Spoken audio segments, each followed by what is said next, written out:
Vous êtes sur Scoop FM, bonsoir et bienvenue à tous. Au sommaire, le président de la République a au cours d'un entretien convié à mobiliser la diaspora sur la situation à l'est du pays avec un appel de solidarité. On va rester toujours sur l'entretien du président qui confirme que les choses vont rentrer dans l'ordre au sein du parti UDPS et aussi nous parle de son état de santé actuel. Et ainsi suivra enfin les communiqués du recours à la publication des résultats d'examen d'État. Bienvenue encore à toutes et à tous. Le chef de l'État, Félix Tshisekedi, rassure que le fait qu'il n'est pas inquiet de désordre qui sévit actuellement au sein du parti politique UDPS et promet que cette situation va s'arranger le plus possible pour éviter que cela ne dégénère. Le détail dans cet extrait. Bien sûr. L'UDPS, c'est mon école. Et je suis issu de là. J'ai fait toutes mes classes politiques à l'UDPS. Le président n'est pas inquiet du tout. Je me réfère d'ailleurs à un terme qu'aimait beaucoup utiliser mon mentor, notre leader historique, Étienne Tshisekedi, qui appelait ça vitalité démocratique. Donc, de ce choc des mots jaillira la lumière. La seule chose que je déplore, c'est ce que j'ai dit tout à l'heure, c'est l'usage des réseaux sociaux. À l'époque, quand nous nous battions comme ça, on le faisait dans des salles entre quatre yeux, ou sur le net, mais entre nous, sur nos sites, comment on appelait ça encore, là, les sites de discussion qu'on avait à l'époque, quand on n'avait pas encore ces réseaux sociaux. Et c'était bien, ça se passait, c'était chaud, bien sûr, bouillant, mais démocratique. Et ça terminait toujours par s'arranger. Et je vous promets, ça va s'arranger.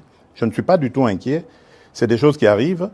Je ne veux pas, en tout cas, que ça prenne des allures du genre de ce qu'on a vu avec les forces du progrès, que je condamne complètement.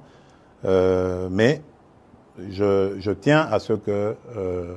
enfin, je suis sûr plutôt que les choses vont rentrer dans l'ordre.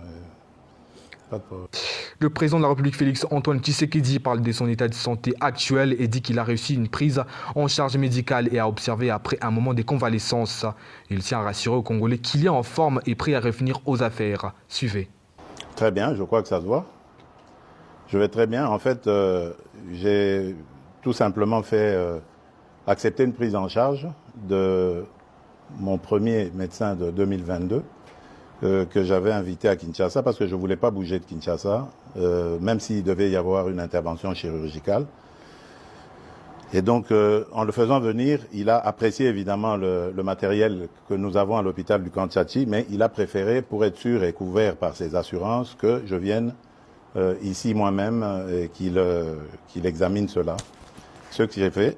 Donc, dans le timing qu'il fallait, j'ai attendu de présider le dernier conseil des ministres du vendredi d'avant celui du 2 août dernier. Et puis, après, j'ai pris l'avion.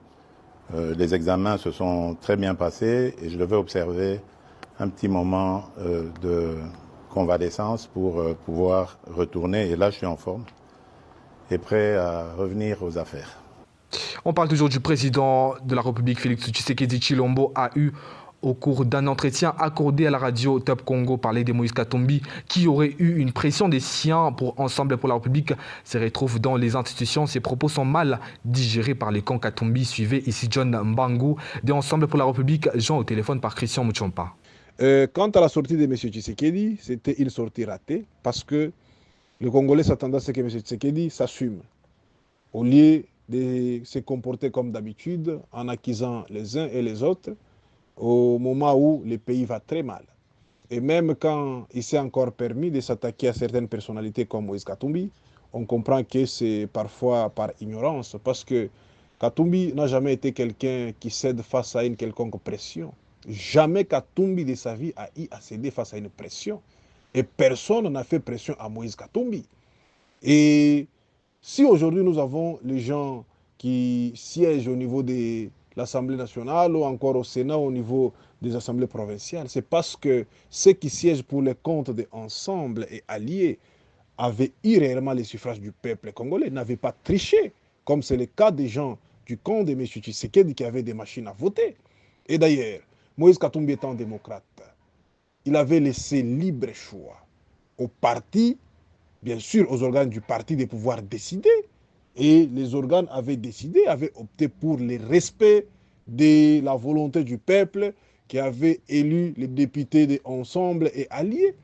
Et c'est comme ça qu'ils se retrouvent là en train de siéger. Et d'ailleurs, aujourd'hui, on comprend que l'instabilité se retrouve ou se situe dans le camp de M. Tshisekedi. C'est aujourd'hui que les Congolais constatent que M. Tshisekedi, par exemple, demande encore à la nation de lui faire confiance parce qu'il vient à peine de s'installer. Donc, il ignore même qu'il est président de la République. Ça fait déjà 6 ans. C'est très grave ça. Quelqu'un qui est président de la République, ça fait 6 ans, mais il dit aux Congolais, non, faites-moi confiance, c'est à peine que je viens de m'installer. Et on trouve, que les Congolais ont compris de quel côté se situe l'instabilité, même quand il parlait de l'instabilité, non. Et c'est pourquoi ici, les Congolais doivent rester encore très calmes et très sereins, parce que Moïse Katumbi ne peut jamais céder face à des provocations qui n'ont rien à voir avec la vie de la nation. Et ce qui nous intéresse, c'est de travailler. Katumbi est en train de travailler pour faire avancer la République. Ensemble, ils travaillent pour faire avancer les choses. Et c'est pourquoi ici, nous demandons aux Congolais encore de rester sereins et de ne pas céder aux propos encore prononcés par M. Tshisekedi, surtout quand il parlait même des pouvoirs d'achat qu'il cherche à réduire, mais on ne comprend pas au juste c'est quoi, qu'est-ce qui se passe. C'est sous effet, je ne sais pas, de la convalescence ou quoi encore, mais on comprend que ce sont des choses qui arrivent aux humains, mais fort malheureusement, ce qui arrive à M. Tshisekedi est en train de causer des dégâts terribles à la nation, et raison pour laquelle nous luttons avec Moïse Katumbi de manière démocratique pour mettre fin à ce calvaire qui ne fait que dire. Le diplomate congolais en poste dans l'espace Union européenne ont été invités mardi 6 août 2024 à mobiliser davantage les pays alliés de la République démocratique du Congo sur l'agression rwandaise lors d'une séance de travail avec le président Tshisekedi à Bruxelles en Belgique, a-t-on appris de la présidence congolaise. Le président Tshisekedi les a conviés à mobiliser davantage les alliés de la RDC et la diaspora congolaise sur la situation sécuritaire dans l'Est, a déclaré la source présidentielle. Au cours de cet entretien déroulé dans les locaux de l'ambassade de la RDC à Bruxelles, le chef de l'État Félix Tshisekedi et les diplomates congolais ont échangé sur les enjeux de la diplomatie congolaise auprès des institutions de l'Union européenne. Le chef de l'État a fait un rappel du devoir de solidarité envers les compatriotes victimes de la guerre dans l'Est de la RDC et de son engagement indéfectible pour établir la paix sur l'ensemble du territoire national, a souligné la source. Et de poursuivre, le président de la République a aussi réitéré son engagement à améliorer les conditions des diplomates congolais à travers le monde. Il s'y est de rappeler que le président Félix Tshisekedi a clôturé ce mercredi son séjour en Belgique depuis 5 jours dans le cadre d'un congé médical.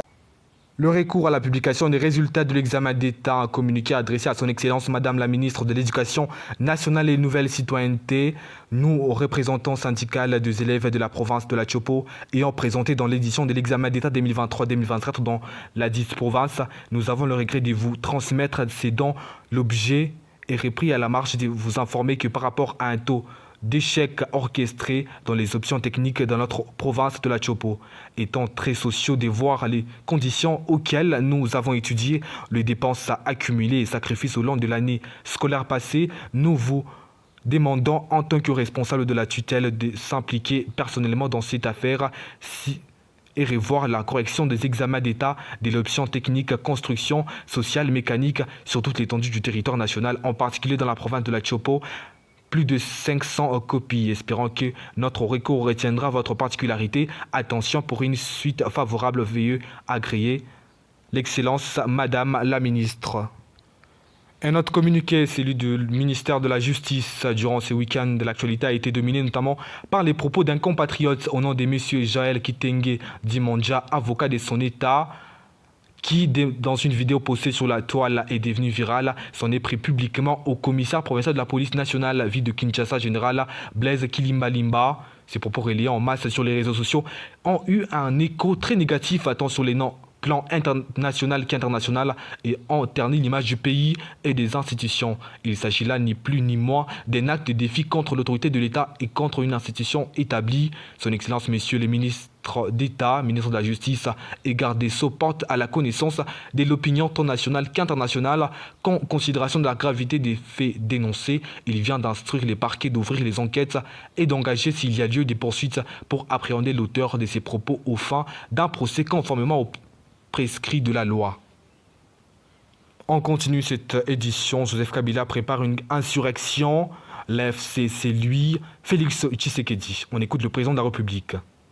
Dernièrement, j'ai reçu, pour l'anecdote, les évêques de la Cinco, le jour où ils ont élu leur nouveau président, leur nouveau bureau. Et dans nos discussions, je ne vais pas les dévoiler ici, mais il y a eu une demande allant dans ce sens. Mais ma réponse était claire. J'ai dit, mais Seigneur, je suis à votre disposition.